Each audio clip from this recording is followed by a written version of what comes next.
Another day, another video. Welcome back to the channel, everybody. Today we're watching The Big Bang Theory. This is the 18th episode of the 5th season. Hope you guys have been enjoying it so far. If you like today's full episode, it is available for the link in the description below. Just click on it, put the password in, and enjoy. So last episode, Amy gifted her best friend, Penny, a big, massive painting of them two. Basically, it's huge. She wanted it to be displayed in her apartment. She explained that she spent $3,000 on it. I actually thought it looked really good, to be honest. You know, Penny looked kind of awkward in the painting, but, you know, Amy was absolutely loving it. Now, they had a girls' night. Bernadette, Amy, and Penny was there. They watched Grease. Obviously, Amy said that she's never watched it before. And after she left the apartment, Penny took the painting down off the wall because it's a bit too much, because it's a bit big. And Amy knocked back on and she come back in and she was asking, can she borrow the DVD? Now, she did see the painting was down, got really offended and really hurt that she didn't actually like it. And she took it and went back home. Now, Penny's gone there. She's apologised. She said, look, mate, the only reason why I took it down, she started telling a lie, was that, you know, Bernadette, she was uncomfortable. The fact that it was a picture of them two up on the wall and she felt left out. Amy acknowledged it, she accepted it, and she went and took it back and put it into, you know, Penny's apartment. Now, interestingly, you know, they moved it and changed location, so maybe we don't see it as much on the show, you know, when people come in and out, because it looked like they put it behind the TV when, well, initially it was side by side near the door.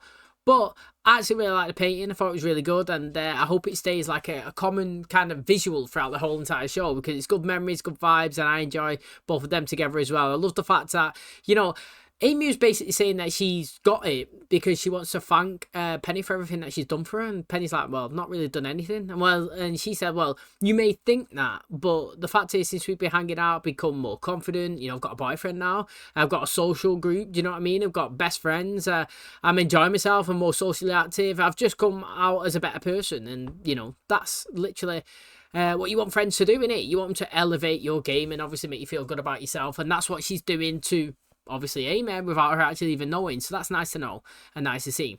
Thanks for checking out today's episode. Hope you guys enjoy it. If you do, please smash a like, really helps out. Subscribe if you do. And as always, let's jump into today's episode.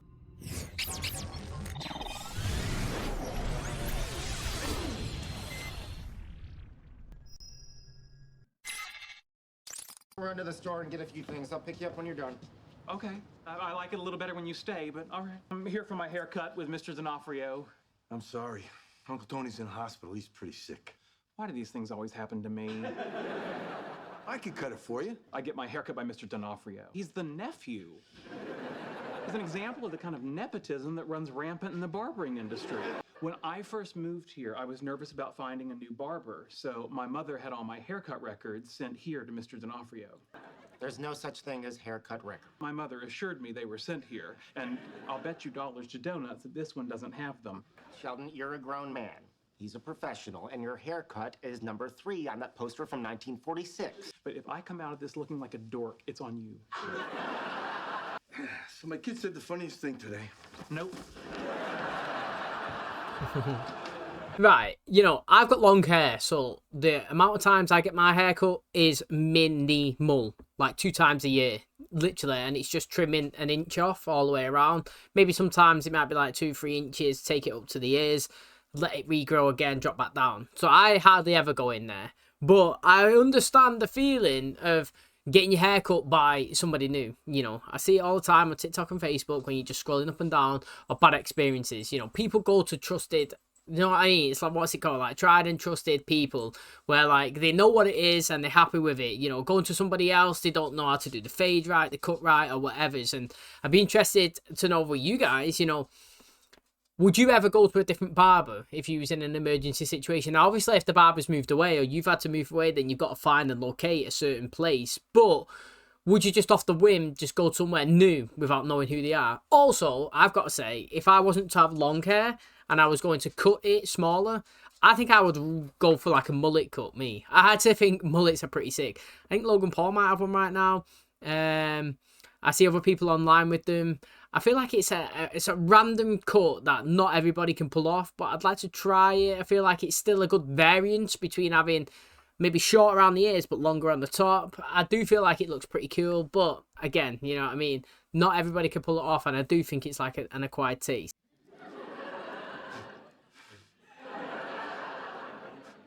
Sheldon, you are 1 day late for your haircut.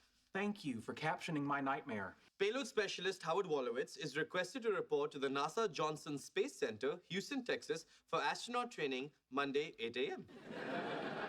You read it as 0800. Doesn't have an O in front of it. You know, it does have an O in front of it. Oh my God, I'm an astronaut and you're dying of jealousy. You know, Sheldon, I used to cut my brother's hair. I could do it for you.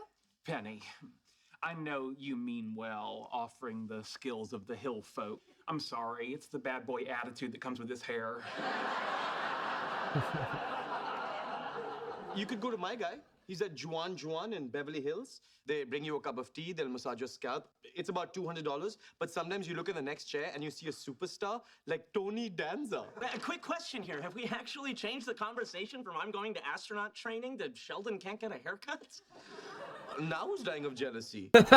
He is right. Do you know what, Howard, right? How does his hair not move? Do you reckon it's proper gelled sprayed? Do you know what I mean? Like, it's got lacquer all over it. Sheldon's hair is much longer this season. I actually like it. I mean, there's not really much variance. It's probably like an inch longer than it previously was. But yeah, $200, that right says he has on a haircut. Now, I definitely don't pay that for mine. I have no idea roughly what a haircut would cost for a guy, because I usually just get mine cut from like literally a salon, because my hair's long. Probably I prefer like a female hairdressers to do it. But 200 quid to keep his hair like that, that's ridiculous. I'm wanted, dead or alive. Mate, that's a tune, that, honestly. Girlfriend-boyfriend sing-along night. I'm looking for a barber, and I'm running out of time. What about supercuts? No, I tried once. They do men's and women's hair in the same room at the same time. It's like Sodom and Gomorrah with moose. Well, this isn't a crisis. Why don't you just let your hair grow out a little? Flows down to your shoulders and flows back while riding on a horse. Back and bare-chested. I'm gonna go brush my teeth. It might take a while. Got to experience zero gravity. Cool, how do they do that? Well, it's pretty neat. You get in this plane that goes almost straight up for like 20 seconds, and then straight back down like it's gonna crash. Up? Yeah. And the craziest part is, because there's no gravity, the throw up kind of floats there. Boy, does everyone laugh at you when that happens. That sounds mean.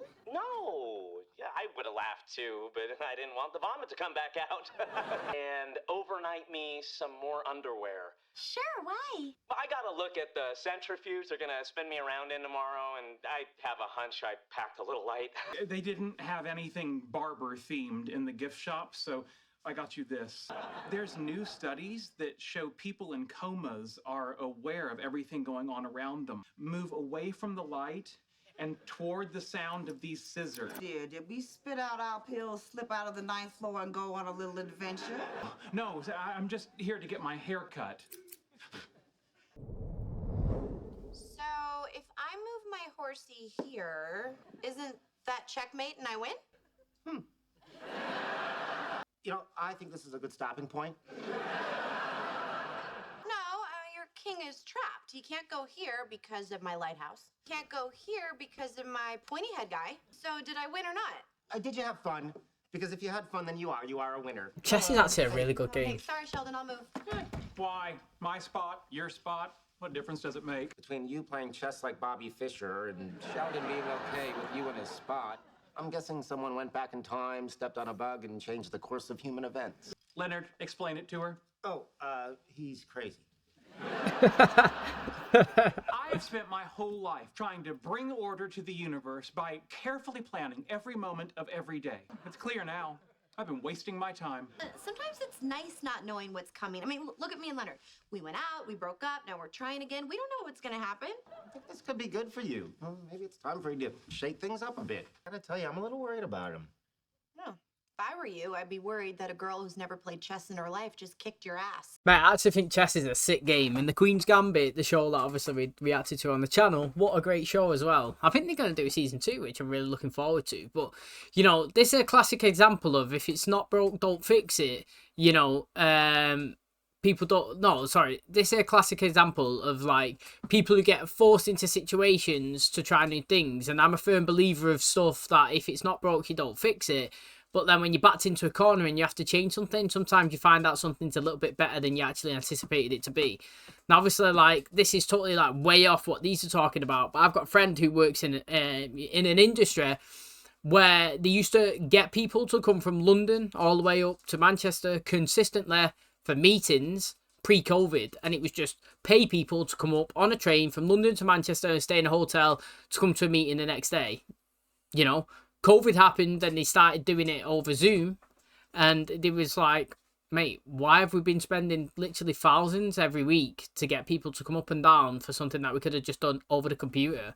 And it's like, you know what I mean? Like, they would have never realised that until they was backed into a corner. Do you know what I mean? Like, they would have been in the firm position of, if it's not broke, don't fix it. We used to bring them up, pay for them, have the meeting, it works, you can go back to work for the company again.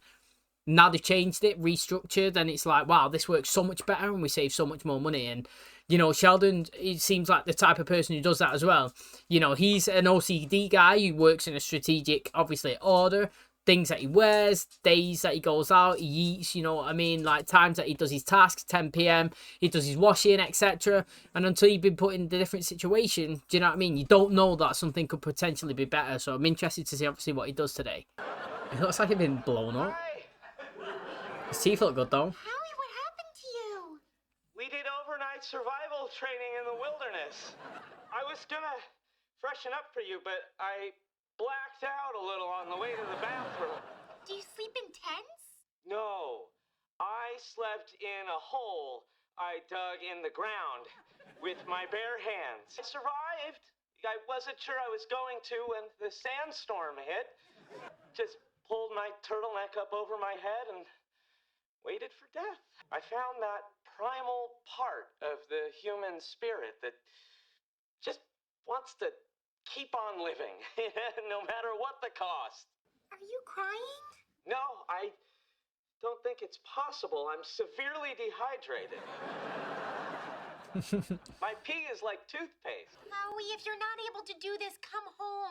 If I do, I'd just be a guy who had a chance to be an astronaut and gave it up. Don't let this be Sheldon playing bongos. Hello, Leonard. Do you like my bongos? I was sleeping. Leonard sleeps while I play bongos. Stop it! What the hell? Oh, hi, Penny. Guess what? Sheldon got bongo. You have work in the morning. Maybe, maybe not. Maybe tomorrow I start a bongo band and tour the world.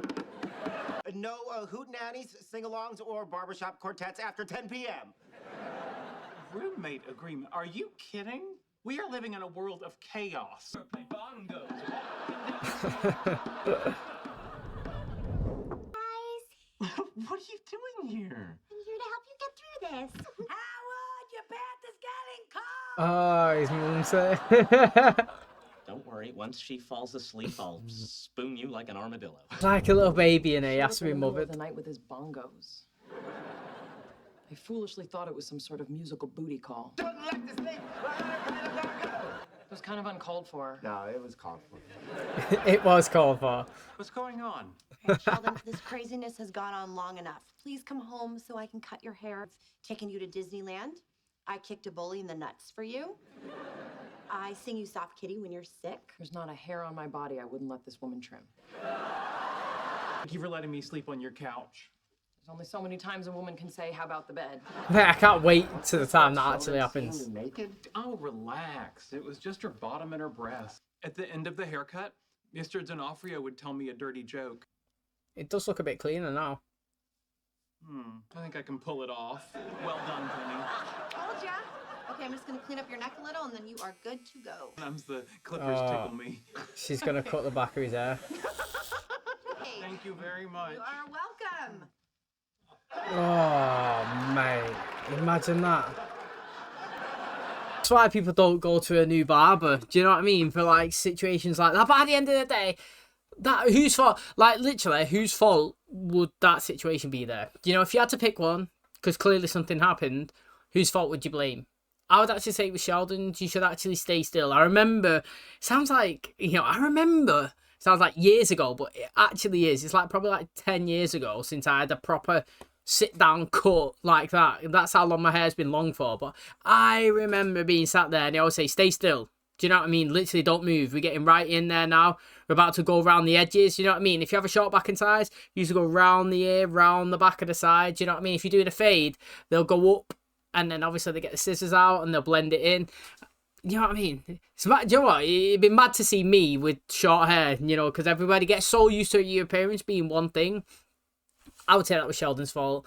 That's really bad. Like, you know, if that actually happened in real life, you'd have to do your full haircut. It's not as if, like, you just messed up a little bit and you can blend it. That can't be. You probably have to do that length all the way around. You know what I mean? Now, like I said, you know, it's when you backed into a position, you realise, you know, that something could be a little bit better than you previously had it. I personally think longer hair looks better, to be honest. Feel like Leonard's is better a bit longer. Howard's, well, I've never seen Howard short, actually. But, like, I feel like Sheldon's was better longer. Like, in this season anyway. To me, it's noticeable that it's longer than previous seasons, but not massively. It's not overwhelming. It's not too much. I'll tell you what's long, though. I see on Facebook, Howard, and I seen a picture of Leonard as well in present day. And they've got beards. And they look really good. But I actually think they look really good in real life with the beards. Really wish they actually translated this into the show. Maybe they do, maybe they don't. But I feel like they both look cool with beards. And I also think that the Howard character in real life looks so much more... He looks so decent. His haircut's... It's not that haircut. It's a different one. And he's got a beard. Well, the pictures that I've seen, I think he looks really cool. He looks way more manly as well. But...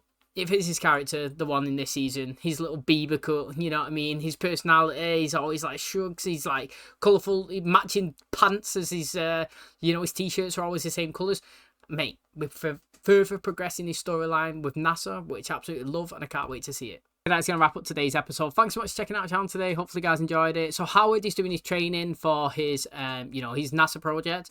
He's saying that they sent him into the wilderness, leaving him to fend for themselves. You know, he's had to dig his own hole. He's attacked. His face, mate, it looks like he's in a bad way, to be honest. Not like injured. Well, his face was injured, but like in a mental way, he looked like he was broken and down. You know what I mean? Like he did look like he wanted to give up. It's good that Bernadette's willing to go and support him. Good girlfriends do that. Do you know what I mean? But obviously his mum's there.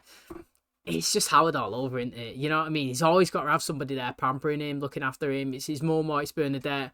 No matter where he's going, they'll follow. It's going to be interesting to see him in space and how he's going to react. Can't wait to see it, actually. You know, I'm really excited for it now. He's obviously said that he's doing his little experiments today. He's throwing up. He's being sick. He's floating in midair. You know, have you ever actually seen any astronauts do stuff like that? Like release water in the air, you just see the particles like blopping around. You know, I think it's absolutely crazy. I would love to spend some time in like a machine. You know, I'm pretty sure you can get into like a zero gravity machine and like feel yourself like floating up and down and experiencing how it is. You know, it would absolutely be mad to go in there and try and live a couple of days in there. Also, I think is it as well, do you know, if astronauts go up into space and they experience zero gravity for quite a sustained period of time, that when they come back down to Earth, they don't really have any energy and they don't have the strength in their legs to like stand and stuff like that, and it takes them a little time to recover and get back down to like gravity, you know, because it must be so different from floating and moving around. You see it, you know what I mean? Like if you look at astronauts now, they can throw stuff, it just literally just moves in midair. I think it's absolutely madness, me, actually, when you think about it. It feels like it's not even real. And I think astronauts and space and all that is so fascinating, if I'm being totally honest. It's scary because of how big an expansion is and, like, you know, different worlds and planets and maybe civilizations, and it's just all mad. And it's crazy the fact that like 99.99% of the population will never even experience something crazy like that, innit? I love watching it on like Twitter as well. You can actually go on, you can see some astronauts like tweeting from space and stuff, and the world looks absolutely crazy. If it's madness. And you know, fair play to Howard. You know, he's, in my personal opinion, he's the one that's actually making the most successful strides in their field, and I'm excited to see, obviously, him do this and experience it, and his reaction after it. It's going to be really good. Thanks for checking out today's episode. Hopefully you guys enjoyed it. If you did, please smash like, really helps out. Subscribe if you're new, and as always, I'll catch you in the next one. Cheers, guys.